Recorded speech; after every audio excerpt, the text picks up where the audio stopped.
الحمد لله المنان الذي خلق الإنسان وعلمه البيان. أما بعد فأعوذ بالله من الشيطان الرجيم. بسم الله الرحمن الرحيم.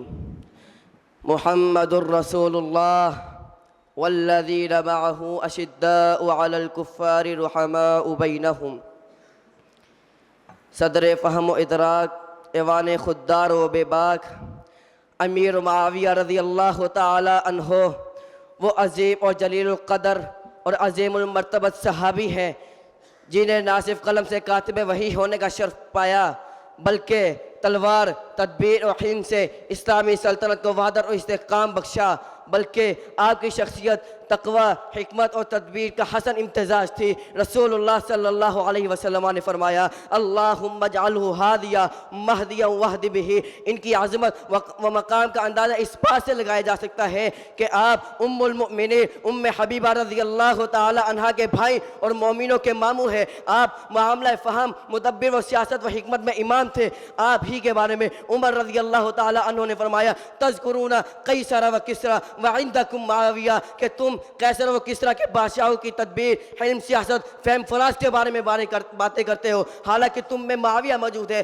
سیدنا امیر معاویہ رضی اللہ تعالی عنہ وہ عظیم سپہ سالار ہے کہ جن کے بارے اہل بیت کے شہزادے عبداللہ ابن عباس فرماتے ہیں انہو فقیہ، کہ معاویہ تو فقیہ انسان ہے۔ آپ تو وہ عظیم صحابی ہے کہ جن کے بادشاہت کے متعلق فرمایا گیا ما رأیت رجلا کان اخلق للملک من معاویہ، میں نے معاویہ سے زیادہ حکومت کے لیے مناسب شخص نہیں دیکھا۔ شاعر بھی کیا خوب کہتا ہے وہ تخت پر بیٹھا مگر خاک سار رہا، وہ تخت پر بیٹھا مگر خاک سار رہا، حاکم بے مصلح بے وفادار رہا۔ خلفائے راشدین کے بعد آپ اسلامی حکومت کے چھٹے حکمران ہیں۔ آپ تو وہ عظیم صحابی ہیں کہ جن کی حکومت کو رحمت خود رسول اللہ صلی اللہ علیہ وسلم نے فرمایا اول هذا الامر نبوۃ و رحمہ ثم يكون خلافۃ و رحمہ ثم يكون ملک و رحمہ۔ اس سے ابن تیمیہ مراد رہتے ہیں، ملک و رحمہ سے مراد امیر معاویہ رضی اللہ تعالی عنہ کی حکومت کا دور ہے۔ آپ تو وہ عظیم صحابی ہیں کہ جن کو جنت کی بشارت دنیا میں ہی مل گئی۔ فرمایا اول جیش ما یغزون البحر قد اوجبوا، اس نے پہلا بحری سفر کر کے جہاد کیا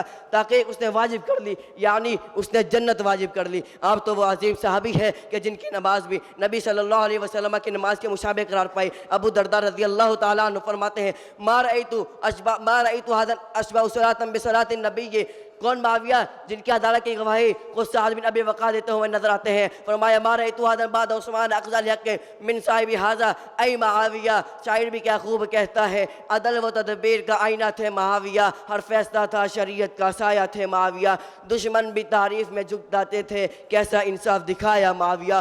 وہ معاویہ جو نبی کریم صلی اللہ علیہ وسلم کے ساتھ غزوہ حنین میں شریک قدم تھے۔ فرمایا قد شہد معاویہ مع النبی غزوۃ حنین۔ آپ تو وہ عظیم صاحب کے اسلام لانے پر اشارے خداوندی آتا ہے اذا جاء نصر اللہ والفتح ورأیت الناس يدخلون فی دین اللہ افواجا کی بشارت کا جو سب سے پہلے مستحق بنا وہ ابو سفیان رضی اللہ تعالی عنہ کا گھرانہ ہے۔ آپ کی فضل اس طرح بڑھ کر ہے کہ رسول اللہ صلی اللہ علیہ وسلم نے فرمایا من دخل دار ابی سفیان فهو آمن۔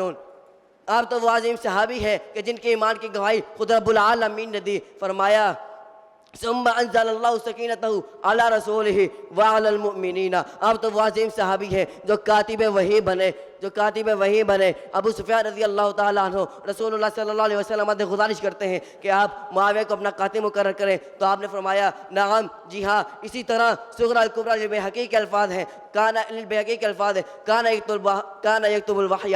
اس طرح اس عظیم صحابی کے بارے کو شک کیسے کر سکتا ہے کہ جس کے لیے نبی کریم صلی اللہ علیہ وسلم نے دعائیں کی ہو۔ ابن حبان کی روایت ہے اللہم علم معاویۃ الکتاب والحساب وقہ العذاب۔ وہ عظیم صحابی کہ جس نے پہلی مرتبہ سمندر میں لشکر کے ساتھ سفر کیا۔ فرمایا اول ما رکب المسلمون البحر مع معاویہ۔ شاعر بھی کیا خوب کہتا ہے نبی کی بشارت تھی حوصلہ جواں تھا، نبی کی بشارت تھی حوصلہ جواں تھا، پہلا بحری لشکر بھی تاریخ کا نشاں تھا۔ کون معاویہ جس کے بارے میں خالق کائنات نے اعلان کیا وَكُلًّا وَعَدَ اللَّهُ الْحُسْنَىٰ، ہر صحابی کے لیے جنت کا وعدہ ہے، چاہے وہ فتح مکہ سے پہلے ایمان لانے والا ہو یا وہ فتح مکہ کے بعد میں ایمان لانے والا ہو۔ امیر معاویہ رضی اللہ تعالی عنہ یقینی جنتی ہے۔ وما علینا الا البلاغ المبین۔